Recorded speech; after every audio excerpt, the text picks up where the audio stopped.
అందరికీ నమస్కారం అండి. అందరికీ మాయ నమస్కారం అండి. నశించే ఉపాయాన్ని చెప్తున్నానని చెప్పారు. అది 4 రకాలుగా ఉంది. దేవతలు భగవంతుని స్తుతించుతున్నారు. ఓ భగవంతుడా, నీవు కేవలుడవు, గుణత్రయ విభాగంచే త్రిమూర్తి స్వరూపుడుగా వేదములచే కొనియాడబడుచున్నావు అని చెప్పుకొచ్చి, ఒకటోది సర్పభ్రాంతికి కారణము అనగా అధిష్టానము త్రాడు. అంటే అసలు ఏంటయ్యా అంటే అధిష్టానం అక్కడ ఉన్నది తాడు. దాన్ని ఏమనుకున్నాడు, భ్రాంతితో పాము అనుకుంటున్నాడు. త్రాడును తెలుసుకుని వచ్చే సర్పభ్రాంతి కారిపోతున్నది. ఎట్లా తెలుస్తుంది ఇది తాడు అని చెప్పి లైట్ తీసుకొచ్చేను తెల్లవారితేనో వెలుగులో కనిపిస్తుంది, ఇది ఉన్నది ఉన్నట్లుగా. అప్పుడు భ్రమపోతోంది.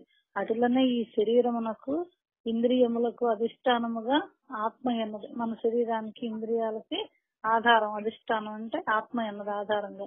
ఈ ఆత్మ చైతన్యమే సకల పదార్థములు ఎందునూ ఉన్నది.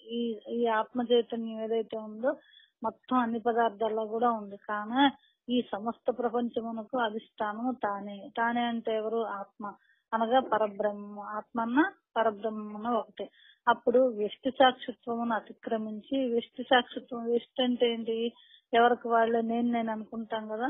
నేను అనుకుంటానికి సాక్షి ఎవరయ్యా అంటే పరమాత్మ. అది అతిక్రమించి సమిష్టి సాక్షి చెబుతున్నాడు. ఎప్పుడైతే ఈ తత్వం తెలిసిందో, సకల పదార్థాల్లో ఆత్మ ఉన్నదని ఎప్పుడైతే తనకు అనుభవం కలిగిందో, ఈ సమిష్టి సాక్షి చెబుతున్నాడు. అందరిలో ఉన్న పరమాత్మనే చూస్తున్నాడు. ఈ చోటను దృశ్యం స్ఫురించుతున్నది. ఇక్కడ ఇంకా దృశ్యం కనిపిస్తోంది. దృక్ స్వరూపే స్థిరం కుర్యాత్ అదృశ్యం దృశ్యమేవహి. దృక్స్వరూపము ఈ పరమాత్మ యందు స్థిరత్వమును యోగారూఢత్వమును పొందిన తాను ఎట్లా ఈ దృక్ స్వరూపం ఏదైతే ఉందో పరమాత్మ, దాని యందు స్థిరత్వం కలిగింది ఎవరికి? సాధకుడికి కలిగి యోగారూఢత్వమును పొందిన తాను యోగంలో ఆరూఢత్వం ముందుకు వెళ్తున్నాడు, సాధనలో పెరుగుతాను తాను.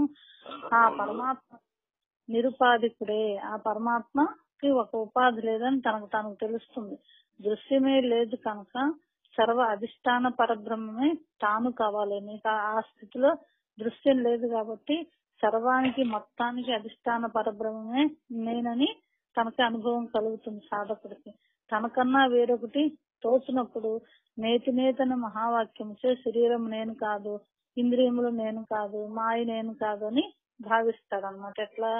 తనకంటే వేరుగా తోచినప్పుడు ఇది కాదు ఎన్ని చెప్పుకున్నా గానీ ఇది కాదు, అదేంటో తెలియదు అని భావిస్తాడు. ఆ పరబ్రహ్మమే తానగునప్పుడు ఎప్పుడైతే ఈ బ్రహ్మ విద్య రహస్యం తెలుసుకుని ఆ పరబ్రహ్మమే తానగుడు, వేరొకటి ఏది స్ఫురించటం లేదు, అప్పుడు ఇంకా మాయ లేదు. ఆ చోట వేరొక వస్తువు లేదు, ఉన్నది పరబ్రహ్మం ఒకటి. ఒకవేళ స్ఫురించినదంతయు పరబ్రహ్మం, ఒకవేళ కనిపిస్తున్నా సరే మొత్తం కూడా కనిపించేది కూడా పరబ్రహ్మమే అని అట్లాంటి సాధకుడికి అనుభవం కలుగుతుంది అన్నమాట. తర్వాత రెండవదండి, త్రాడును చూసి పాము అనుకున్నప్పుడు ఆ సర్పజ్ఞానం అభేదం చేతనే కలుగుతుండము. ఎప్పుడు త్రాడును చూసి పాము అనుకుంటే ఆ పాము అనుకునేది ఎట్లా? భేదం లేదు, అప్పుడు కలుగుతోంది. ఆ చోట త్రాడు కన్నా పాము వేరుగా లేదు. ఎందుకని? త్రాడుని పాము అనుకుంటున్నావు కదా, వేరుగా ఉంటే వేరుగా తెలుస్తుంది కదా, నీకు తెలియట్లే. ఎందుకని? అటులనే పరమాత్మ యందు జగత్వ భ్రాంతి కలుగుతున్నది. పరమాత్మ యందు జగత్తు భ్రాంతి కలుగుతుంది, అంత నిజమేనని కలుగుతుంది. అయినను పరమాత్మ కంటే జగత్తు వేరుగా లేదు, పరమాత్మ కంటే జగత్తు వేరుగా లేదు, ఉన్నదంతా కూడా పరమాత్మ తత్వమే. తర్వాత మూడవదండి, త్రాడుని చూసి సర్పమని భ్రమించి అది వంకరగానున్నది, బొసకొట్టుతున్నది, మహాభయంకరముగానున్నదని అనేక విధములుగా తలంచుతున్నారు. ఇట్లా అంతకుముందు తెలుసు కదా తనకి పాము ఎట్లా ఉంటుంది, వంకరగా ఉంటుంది, బొస కొడుతుంది, మహాభయంకరంగా ఉంటుందని తెలుసు కదా అని అనేక విధములుగా తలంచుతున్నాడు. అటులనే సద్వస్తువు ఒకదాని యందే జగత్తును కల్పించుచున్నాడు. సద్వస్తువు ఒక్కటే ఆ పరమాత్మ, దాని యందు ఏం చేస్తున్నాడు? జగత్తుని కల్పిస్తున్నాడు. తాడును చూసి పాము ఎట్లా అనుకుంటున్నాడు. ఇక్కడ ఏం జరుగుతోంది అంటే అర్థం చేసుకోవడానికి, అవగాహన చేసుకోవడానికి రివర్స్ అయిపోతుంది. మనం చెప్పే ఉపమానం కూడా రివర్స్ అయిపోతుంది. పాము ఏంటిది? చైతన్య స్వరూపం. ఇక్కడ జగత్ ఏంటిది? జడం. ఈ జగత్తు దేంతో భాషిస్తోంది? పరమాత్మతో భాషిస్తోంది. అక్కడ భాషిస్తున్నది కాకుండా పాము తత్వం ఉన్నది, ఆత్మ ఉన్నది పాములు. కానీ ఇక్కడ ఏమవుతుంది, జడమైంది తాడు, రివర్స్ అయింది అనమాట. అందుకని కొంచెం అర్థం చేసుకోవడానికి కొంచెం ఆలోచించి అవగాహన చేసుకోవాలండి. కాబట్టి అవి అనేక విధములుగా తలంచున్నాడు. అటులనే సద్వస్తు ఒక దాని ఎందే జగత్తును కల్పించుతున్నాడు. ఇక్కడ ఈ జడమైన జగత్తుని కల్పిస్తున్నాడు దాని ఎందు. ఇక్కడ జడమైన తాడి ఎందు చైతన్యమైన ఆ పాముని కల్పిస్తున్నాడు. తేడా వచ్చిందనమాట. అది అవిద్యా కార్యము, మిథ్యా కార్యము, ఈ రెండు కూడా తెచ్చిపెట్టుకున్నది. దానిచే సంసారము కలుగును. ఇది నిజం అనుకుంటే అంతా కూడా సంసారం కలుగుతుంది. అక్కడ ఆ తాడుని చూసి, జడాన్ని చూసి చైతన్యం అనుకున్నా సంసారం కలిగింది. ఇక్కడ చైతన్యాన్ని చూసి జడం అనుకున్నా సంసారం కలిగింది. ఇది మహాభయంకరము అని నానావిధ పరికల్పనలు చేయుచున్నారు. ఎన్నో రకరకాల ఆలోచనలు, రకరకాల భావాలు ఇంత అంతా లేకుండా జరుగుతుంది అన్నమాట. ఇదంతా కూడా ఇన్ని కల్పించినను సద్వస్తువును ఒక దానిని ఆధారం చేసుకునే కదా తాడును చూసి పామనుకునేను. అది తాడు కదా, ఎట్లా సద్వస్తు ఒక్కటే ఉన్నా సరే దాన్ని ఆధారంగా చేసుకునే నువ్వు అంటున్నావు. ఇప్పుడు నీలో ఉన్న చైతన్యం ఉండబట్టే నువ్వు త్రాడును చూసి పాము అనుకుంటున్నావు. అటులనే జగత్తు మాయ, ఈ కనిపించేదంతా మాయ, అవిద్య మిథ్య. ఈ విధముగా అనుకునినను అది పరబ్రహ్మమే కదా. నువ్వు ఎట్లా అనుకున్నా పరబ్రహ్మమే, అట్లా అనుకున్నా పరబ్రహ్మమే. ఇందుచేతను జగత్తు పరబ్రహ్మమే అని సిద్ధించుతున్నది. ఎప్పుడు ఈ స్థితి కలిగినప్పుడు ఈ జగత్తు కూడా పరబ్రహ్మమే అని సిద్ధిస్తుంది. ఇంత మాత్రమే సూక్ష్మత ఇందులో కలదు. ఇందులో సూక్ష్మంగా ఉంది ఇంతవరకే. జగత్తు యందు జగత్తత్వ భ్రాంతిని మాత్రము దూరీకరించలేను. ఇది సులభ సాధ్యము కాదు. ఈ జగత్తేంటి, కనిపించే జగత్ అంతా మొత్తంలో కూడా జగత్తత్వ భ్రాంతిని దూరీకరించాలి. ఇది దూరీకరించాలంటే ఇది సులభ సాధ్యము కాదు. ఇందుకై అధ్యాస, అధ్యారోప, అపవాద వాదముల యొక్క విచారంచే జగద్భ్రాంతిని తొలగించవలేను. ఈ ప్రకారము వేదాంత శాస్త్ర సిద్ధాంతం. ఇది సులభ సాధ్యం కాదని చెప్పి ఏం చెప్తున్నాడు, సులభ సాధ్యం కాదైనా సాధన చేస్తే, విచారం చేస్తే సాధ్యమేను. దానికై ఏం చేయమంటున్నాడు, 3 రకాలుగా చెప్తున్నాడు. అధ్యాస, అధ్యారోప, అపవాదముల యొక్క విచారణ చే. అధ్యాస అంటే తెచ్చిపెట్టుకుంది, అధ్యారోపణ అంటే దాని మీద ఆరోపణ చేసాం, అపవాదం అంటే వాదిస్తున్నాం దాని గురించి. ఈ 3 గనక లేకపోతే మనకు పరమాత్మతత్వం అవగాహన అవుతుంది, ఆ భ్రాంతి పోతుందని చెప్పుకొస్తున్నాడండి. తర్వాత 4వది, త్రాడును చూసి ఇది పామని అంటున్నారు. పామున్నప్పుడు త్రాడు యొక్క రూపము తెలియబడటలేదు. ఇంకేం తెలుస్తుంది, తెలిసిపోయింది కదా ఇది త్రాడు కాదు పామేనని తెలిసిపోయింది కదా. పామున్నప్పుడు తెలియట్లేదు, అందుచేతనే ఇది అని ప్రయోగించుతున్నారు. త్రాడును చూసి ఇది పామని తెలుస్తున్నారు. పామున్నప్పుడు ఇంకా ఉన్నదన్నట్టుగా తెలిసింది కదా. ఇక్కడ కూడా జగత్తు పరబ్రహ్మ స్వరూపమైనా గానీ జగత్తు వేరుగా కనిపిస్తోంది. ఎందుకని, తన యొక్క భ్రాంతి వలన. ఇక్కడ తాడుని ప్రాముగా ఎట్లయితే భ్రాంతితో తలుస్తున్నాడో ఈ జగత్తును నిజం తెలుస్తున్నాడు. కానీ జగత్తు ఎట్లాంటి, అంతా పరబ్రహ్మ స్వరూపమే. మొత్తం కూడా పరబ్రహ్మ, బయట లోపల అంతటా కూడా. ఎప్పుడు తెలుస్తుంది, ఇక్కడ తాడు, ఇక్కడేమో లైట్ తీసుకొస్తేనో తెల్లవారితేనో తెలుస్తుంది ఎక్కడ, ఈ త్రాడుని చూసి పాము అనుకునేది. కానీ ఇక్కడ ఎక్కడ తెలుస్తుంది, మరి సాధనలో జ్ఞానాగ్ని రావాలండి, జ్ఞానం రావాలి.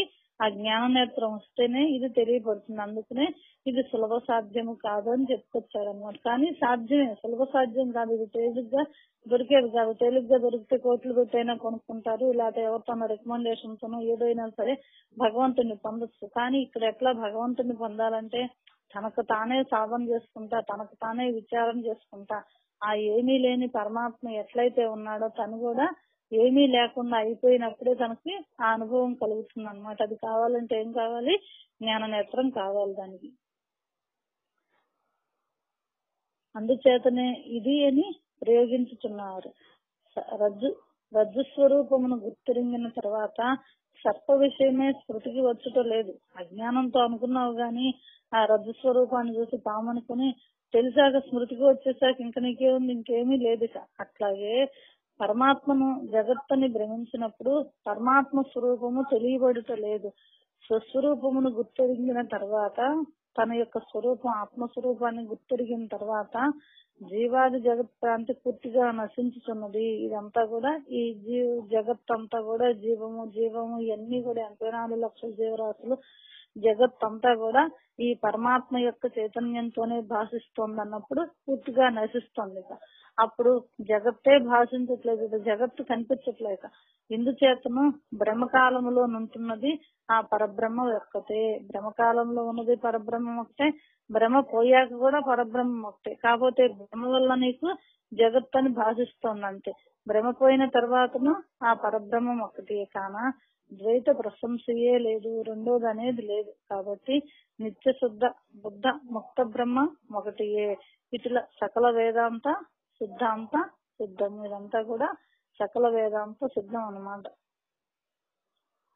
దీనికి మనకేం చెప్తున్నారు? వేమన పద్యం అండి. తెలుపు వాడేవండు తెలివి వాడేవండు గుట్టెరుంగునంత బట్టబయలు సురభి బాండమందు సూర్యుని చందంబు విశ్వదాభిరామ వినురవేమ. తెలిసాక ఏం జరిగింది? తనకు అనుభవం అయ్యాక తెలుపు వాడేవండు తెలివి వాడేవండు. అంతకు ముందు దాకా తెలిపేవాడు ఒకడు తెలుసుకునేవాడు ఒకడు ఉన్నాడు అనుకున్నారు. ఆ గుట్టెరింగినంత బట్టబయలు, ఆ రహస్యం తెలుసుకుంటే బట్టబయలు ఏం చెప్పుకొచ్చాడు? ఇది సులభ సాధ్యం కాదన్నాడు. కానీ సాధన ద్వారా తెలుసుకుంటే బట్టబయలు అయిపోతుంది.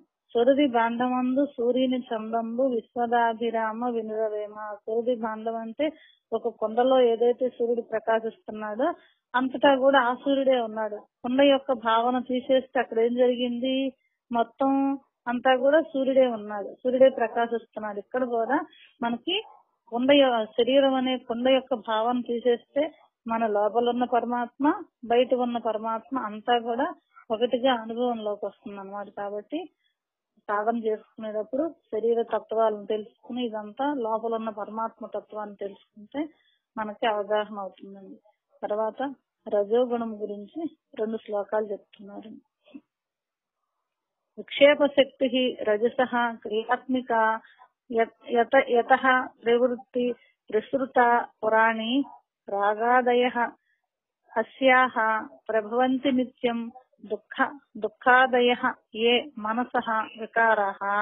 ఇక మాయా కార్యములకు త్రిగుణముల యొక్క స్వరూపమును విభాగపూర్వకంగా తెలుపుతున్నారు. మనకి 3 గుణాలు ఉన్నాయి కదా, 3 గుణాలే మనని ఉంచుతా ఉంటాయి. ఆ 3 గుణాల గురించి కూడా ఒక పద్యం ఉంది కదా మనకి. 3 గుణములరయ ముఖ్యమైండును 3 గుణములకును మూలం ఒకటే.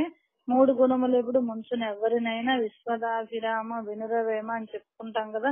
ఈ సత్వగుణం రజోగుణం తమో గుణం ఈ 3 గుణాలనే మనని పరమాత్మ దగ్గరికి వెళ్లకుండా అడ్డుకుంటాయి అన్నమాట. దాంట్లో ఈ మాయా కార్యములకు త్రిగుణములు ఈ 3 యొక్క స్వరూపమును విభాగపూర్వకంగా తెలుపుతున్నారు. విభాగం అంటే దేనికని ఏ గుణానికి ఆ గుణాన్ని విభజించి చెప్తున్నారు అన్నమాట. దానికి రజోగుణ స్వరూపము చెప్తున్నారు. ఇది ఎట్లా ఉంటుంది? రజోగుణం అంటే విక్షేప శక్తి ఎప్పుడు కదులుతూ ఉంటుంది.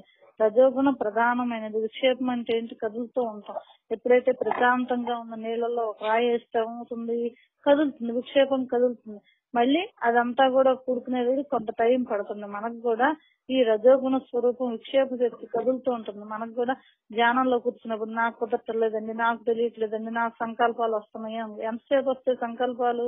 ఆ రాయి వేస్తే అలలు ఎట్లా అయితే ఉన్నాయో అంతసేపు అట్లా సంకల్పం వస్తుంది. తర్వాత ఎట్లా? నీరు నిశ్చలంగా ఉన్నప్పుడు మనం కూడా ప్రశాంతంగా ధ్యానం చేసుకుంటాం అన్నమాట. ఈ రజోగుణ స్వరూపం విక్షేప శక్తి రజోగుణ ప్రధానమైనది. మాయ యొక్క క్షోభ రూపముకు విక్షేప శక్తి రజోగుణ కార్యము. మరి సృష్టి అంతా ఇదంతా నిజం అనుకుంది దీంట్లోనే గూడు కట్టుకుని ఉంది కదా చిత్తంలో.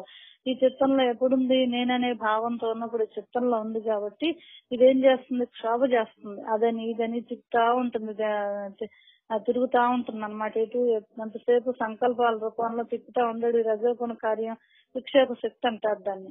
ఈ శక్తి అనాది సకల సృష్టిని ప్రవృత్తిని కలుగు చేయుతున్నది. మరి ఈ శక్తి ఎక్కడుంది? అనాది మొట్టమొదట ఎప్పుడైతే పరమాత్మ వచ్చాడో అప్పుడే వచ్చింది. వచ్చి శక్తి ఏం చేసింది?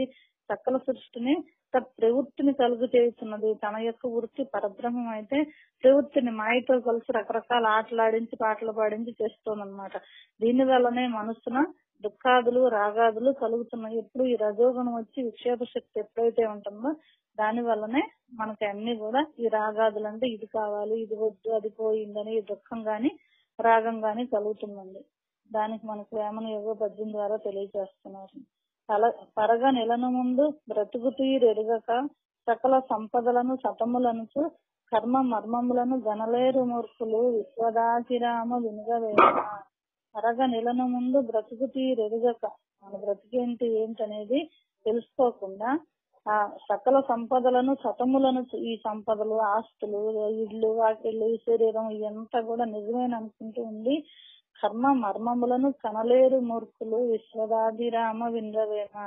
కర్మ యొక్క రహస్యాన్ని తెలుసుకోలేరు అన్నమాట. తెలుసుకోకుండా ఉండేవాళ్ళు ఎవరు? మూర్ఖులు. రజోగుణంతో ఉన్న వాళ్ళు ఈ కర్మ యొక్క రహస్యాన్ని తెలుసుకోలేరు, మూర్ఖులుగా ప్రవర్తిస్తారని మనకి వేమన యోగి చెప్తున్నారు అన్నమాట. కాబట్టి ఆ కర్మ యొక్క రహస్యాన్ని తెలుసుకుంటే అప్పుడు నీకు ఆత్మతత్వం అవగాహన అవుతుందండి. తర్వాత కామః క్రోధో లోభ దంభాద్ అసూయ హం కార్యేర్ష్య మస్త్ రాజ్యాః సు ఘోరాః ధర్మాః ఏతే రాజసాః తుం ప్రవృత్తిః యస్మాత్ ఏషా తత్ రజః బంధహేతుః. రజోగుణ ధర్మము లేవన కామక్రోధాదులు, అసూయ, అహంకారాదులు, పరాసహన బుద్ధి మొదలగునవి. ఎట్లా రజోగుణం యొక్క ధర్మములేంటి?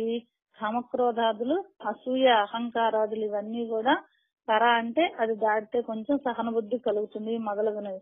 ఇవి క్రూరములైనవి. ఎట్లాంటివి? మనకి క్రూర జంతువులు ఎట్లయితే బయట మనిషిని బాధ పెట్టేస్తాయో, పులులు, సింహాలు అట్లాంటివన్నీ కూడా, ఎలుగుబంట్లు, అట్లాగే ఈ అసూయ అహంకారాలు కూడా కామక్రోధాలు క్రూరములైన మనిషిని బాధ పెట్టేస్తాయి. ఈ రజోగుణము వలనే విషయాదులందు పురుషునికి ప్రవృత్తి కలుగుతుంది. పురుషుడు అంటే ఎవరు? ఈ పురములో ఉన్నవాడిని తెలుసుకోవాలని ఎవరైతే అనుకుంటాడో సాధకుడు, అతను పురుషుడు అన్నమాట. ఈ రజోగుణం వల్లనే విషయాదుల యందు పురుషునికి ప్రవృత్తి కలుగుతున్నది. సాధనలో జారిపోవడానికి కారణం ఇదన్నమాట. ఈ రజోగుణం వచ్చింది, విషయాల్లో ప్రవృత్తి కలిగింది, మనసు సంకల్పించింది, అట్లా జారిపోతాడు అన్నమాట. ఎందుకని? ఈ కామక్రోధాదులు కలిగితే మనకి భగవద్గీతలో కూడా చెప్పాడు కదా, 2వ అధ్యాయంలో చెప్పుకొచ్చాడు కదా.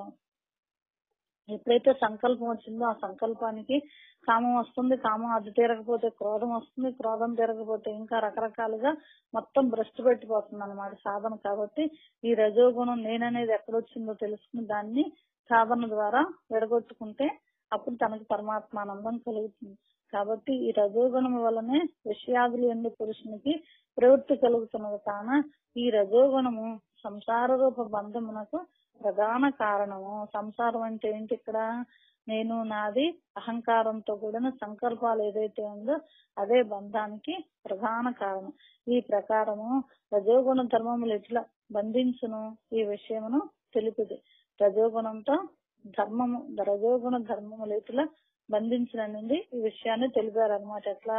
ఈ కామక్రోధాదులు, అసూయాదులు, దంభ, అహంకారాదులు ఇవన్నీ కూడా ఈ సంకల్పంతోనే వచ్చి అవన్నీ బంధించేస్తాయి. ఎవరిని? పురుషుడిని. ఎట్లా? విషయాదులందు ప్రవృత్తి కలుగుతుంది. కలిగితే ఏమవుతుంది? అయిపోతుంది. ఒకదానితోటి మొత్తం నాశనం అయిపోతుంది. తన సాధన తను పెంచుకుంటున్నారు. కాబట్టి ఈ నేననే అహంకారానికి తావివ్వకుండా ఉండమని చెప్తున్నారు అన్నమాట. ఏష ఆవృత నామ తమోగుణస్య శక్తి యయ వస్తు అవభాసతే అన్యథా సా ఏష నిదానం పురుషస్య సంస్కృతేః విక్షేప శక్తేః ప్రవణస్య హేతుః. ఆవరణ శక్తి ఆత్మను మరుగుపరచును.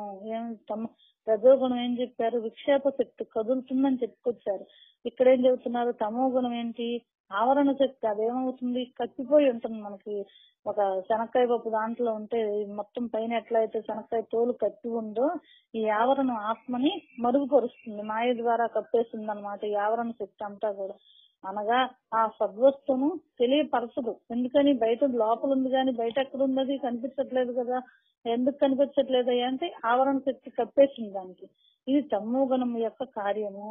ఈ తమో గుణము సద్వస్తువు పరబ్రహ్మను మిథ్యగను, మిథ్యారూపము జగత్తును తథ్యముగాను తోపింపజేయను. ఈ తమో గుణం ఏం చేస్తుంది?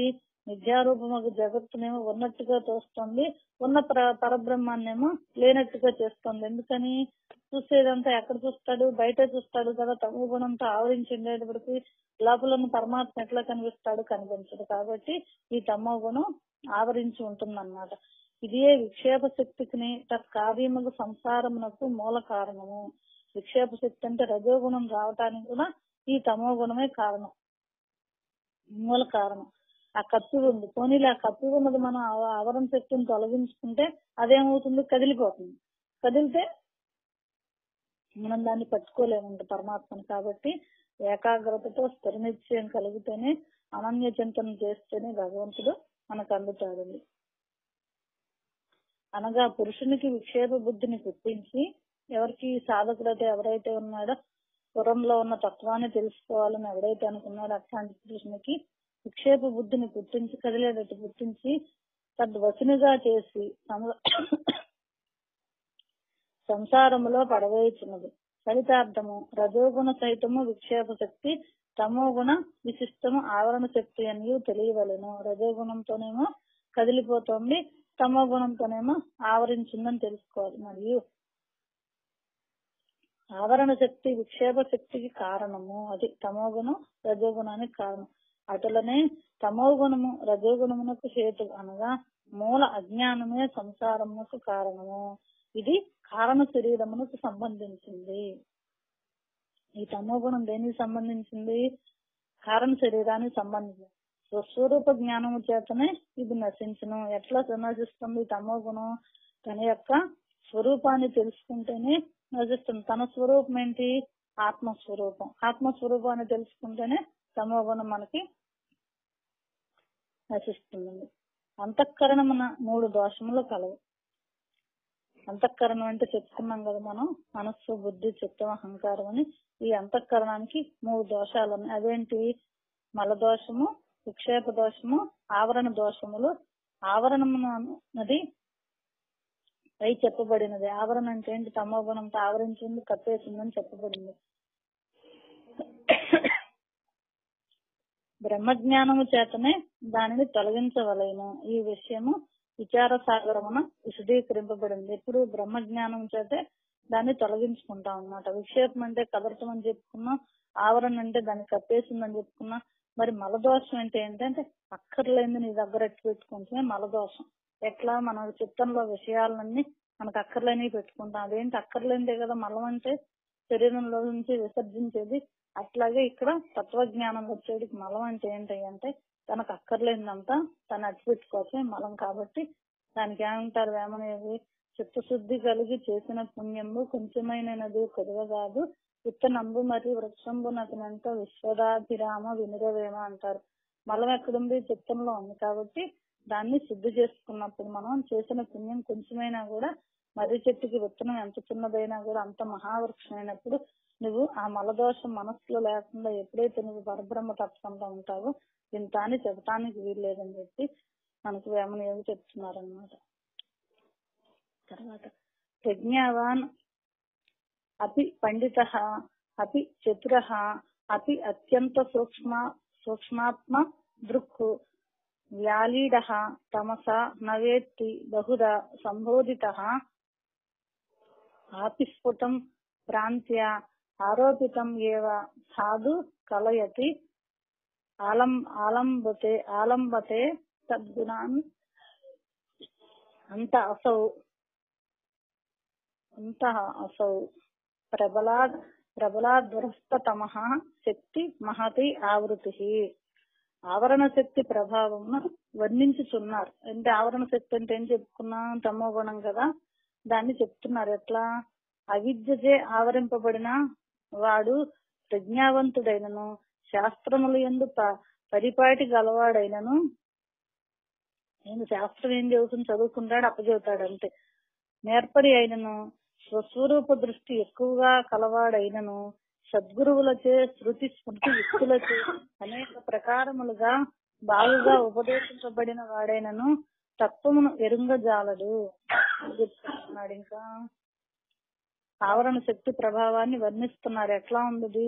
అవిద్యచే ఆవరింపబడిన వాడు ప్రజ్ఞావంతుడైనను అజ్ఞానంతో ఆవరింపబడి ఉంటే ఆత్మ విషయంలో మిక్కిలి గుడ్డివాడు. శాస్త్రాలు చదవచ్చు, ఎన్నైనా చెప్పచ్చు, యుక్తులతో మాట్లాడతాడు, పెట్టకథలు చెబుతాడు, అన్ని చెబుతాడు.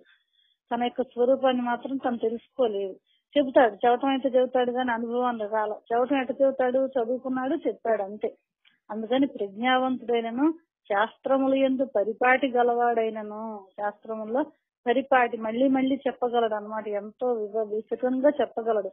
నేర్పరి అయినను నేర్పుతో చెప్తాడు ఉపమానాలతో, వాటితో. స్వస్వరూప దృష్టిగా కలవాడైనను, తన యొక్క దృష్టి స్వస్వరూపం గురించి ఎక్కువగా కలవాడైనను సద్గురువులచే శృతి స్మృతి యుక్తులచే అనేక ప్రకారములుగా బాగుగా ఉపదేశింపవాడైనను తత్వమును ఎరుంగా జాలడు. ఎందుకయ్యా అంటే ఇట్లా సద్గురువులచే శృతి స్మృతి యుక్తులతో తెలుసుకున్నా కూడా తెలుసుకోలేడు. ఎందుకని? తనకి ఆవరణ శక్తి ఆవరించి ఉంది, అజ్ఞానం తమో గుణం ఆవరించిందనమాట. మరి ఏమనినా భ్రాంతుడు భ్రాంతిచే కల్పింపబడిన రజ్జువునందు సప్పమును సుక్తి యందు వెండిని యథార్థమునుగా చూచులాగున అజ్ఞానావృతుడు భ్రాంతిచే కల్పింపబడిన జగత్యందు సత్యత్వమునే ఆత్మయందు అనాత్మ వస్తువునే యథార్థమని భావించుచున్నాడు. ఎంత చెప్పుకున్నా ఎంత తెలిసినా మరి తెలియట్లేదు. ఏంటయ్యా అంటే ఇట్లాంటి సాధకులకి సుక్తి యందు వెండిని యథార్థముగా చూచులాగున అజ్ఞానం అనే ఆవృతం, అజ్ఞానం కప్పివేసింది వాడికి. భ్రాంతిచే కల్పింపబడిన జగత్యందు సత్యత్వమునే ఆత్మయందు అనాత్మ వస్తువునే యథార్థమని భావించుతున్నాడు. అనాత్మ వస్తువు అంటే ఏంటి? ఈ ప్రకృతి ఇదంతా నిజమేనని అనుకుంటున్నాడు. ఎందుకని? వాడికి తమో గుణంచే ఆవరణ శక్తి ఉంది. ఆ ఆరోపిత గుణములనే స్వీకరించుతున్నాడు. తెచ్చిపెట్టుకున్నదంతా కూడా ఇదే నిజమని స్వీకరిస్తున్నాడు. ఆహా, ఎడతగని తమో గుణం యొక్క ఆవరణ శక్తి గొప్పది కదా. హస్త మను పదము దుఃఖమును కూడా సూచించును కనుక పండితులను కూడా ఈ మాయ మృంగుతున్నదే. ఎవరిని మింగుతోంది? ఎక్కువగా పండితులు. ఎందుకని? తెలుసు తెలుసు అనుకుంటాడు, వాళ్ళని కూడా మింగుతోంది. అయ్యో, భేదం అని భావము. ఖేదము, ఖేదం అంటే బాధ అని భావము. ముఖ్య భావన ఏమన్నా ప్రపంచ విషయమున ఎంతగా వైజ్ఞానికులైనను ఆత్మ విషయమును తెలియజాలరు. విజ్ఞానం కలిగినా సరే ఆత్మ విషయంలో తెలియజాలరు. ప్రపంచంలో ఎన్నో తెలుసుకుంటారు వాళ్ళు, కానీ ఆత్మ విషయం తెలియలేరు. వారి దృష్టి అంతయు బహిర్గతమే అవుతున్నది. అందుకని సైన్స్ కిను ఆత్మతత్వానికి తేడానండి. సైన్స్ ఏమో ఈ కళ్ళతో చూసేదే చెబుతుంది, విజ్ఞానకులు లేకపోతే మిషన్లు ఉంటాయి కదా, మిషన్లతోనే చెప్తుంది. కానీ పరమాత్మ తత్వం తెలిసిన జ్ఞానం ఏం చేస్తాడు? భగవత్ తత్వం తెలిసిన వాడు జ్ఞాన దృష్టిని తెలుసుకుని ఆత్మభావంలో ఉండి ఈ మిషన్లు ఏమీ చూపించలేని సూక్ష్మాతి సూక్ష్మ స్థితికి వెళ్ళి తత్వాన్ని అవగాహన చేసుకుంటాడు అన్నమాట. కాబట్టి వారి దృష్టి అంతయు బహిర్గతమే అవుతున్నది. అందుచే వారు ఆత్మశక్తిని బడైజాలరు, అంతర్దృష్టిని సంపాదించవలేను. మూర్ఛితుడు, భ్రాంతుడు, పిత్తాది దోష దూషితుడు, వ్యాధిగ్రస్తుడు, పిశాచగ్రస్తుడు, అంధుడు ఆయా దోషములున్నప్పుడు యథార్థమును తెలియజాలడు. ఎందుకని? దోషం ఉంది కాబట్టి తెలియలేడు. అలాగున అజ్ఞానావస్థలో నిద్రితుడు మాటికి అట్లా ఉన్నవాడు ఏమీ ఎరుంగజాలడు. ఈ ప్రకారము ఆవరణ శక్తి ప్రబలమని తెలియదగినది. అంధుడు చీకటిలో సంచరించిననేమి వెలుతురులోనున్ననేమి రెండు ఒకటి. ఇప్పుడు గుడ్డివాడికి చీకటిలో ఉన్న ఒకటే, వెలుతురులో ఉన్న ఒకటి. ఎందుకని? వాడు చూడటానికి లేదు అక్కడ ఆధారం. ఆ పరమాత్మ తత్వం కంటిలోంచి బయటకు రావట్లే, అక్కడ మూత పడిపోయింది. అలాగున జ్ఞానక్షేత్రం లేనివాడు పెద్ద పండితుడైననేమి మూర్ఖుడైననేమి పరమాత్మని దగ్గర చేరచాలదు. ఎంతో జ్ఞానం ఉంది, కాకపోతే అసలు జ్ఞానం ఏంటి? ఆత్మజ్ఞానం లేనివాడు ఆ జ్ఞానక్షేత్రం, క్షేత్రం అంటే ఏంటి? ఇల్లు, గుడి, ఏదైనా సరే ఆ శరీరం అనే ఇంట్లో జ్ఞానం లేనప్పుడు ఏముంది? ఎంత పండితుడైనా మూర్ఖుడైనా సరే పరమాత్మ తత్వాన్ని తెలుసుకోలేదని చెప్తున్నాడు అన్నమాట. దానికి మనకి వేమన యోగ పద్యం చెప్తున్నారు. మరియు గదిని ఘృతము మ్రాకునందలనము సౌమ్య సమములందు సౌరభము పిల్లల తైలమట్లు తేజరిల్లు చిదాత్మ విశ్వదాభిరామ వినురవేమ. మరియు గదిని ఘృతము ఎక్కడుంది? ఘృతము నెయ్యి ఎక్కడుంది? పెరుగులో ఉంది. మ్రాకునందలనము అగ్ని ఎక్కడుంది? చెట్టులో ఉంది. సౌమ్య సమములందు సౌరభము పూలలో వాసన ఎక్కడుంది? లోపల దాగి ఉంది. నూనె ఎక్కడుంది? పిల్లలు అంటే నువ్వుల్లో ఉంది, అట్లాగే మన శరీరంలో కూడా అంతర్గతంగా పరమాత్మ ఉన్నాడు. అట్లా ఉన్న పరమాత్మని తెలుసుకోలేరు. ఎందుకని దీనికి ఆవరణ శక్తి కట్టేసి ఉండబట్టి వీటికి మళ్ళీ నువ్వులకు మళ్ళీ, పువ్వులకు మళ్ళీ, నెయ్యికి మళ్ళీ, ఆ చెట్లో ఉన్న అగ్నికి మళ్ళీ లోపల కట్టేసి ఉందని చెప్పి మనకి వేమన యోగి తెలియజేస్తున్నారండి. మిగిలింది రేపు చెప్పుకుందామమ్మా. ఇవాళ ఆవరణ శక్తి, విక్షేప శక్తి గురించి చెప్పుకున్నాం. అందరూ కొంచెం శ్రద్ధగా దాన్ని విని అవగాహన చేసుకోండి. అందరికీ నమస్కారం అండి. అందరికీ నమస్కారం అండి. మాయ నశించే ఉపాయాన్ని చెప్తున్నానని చెప్పారు. అది 4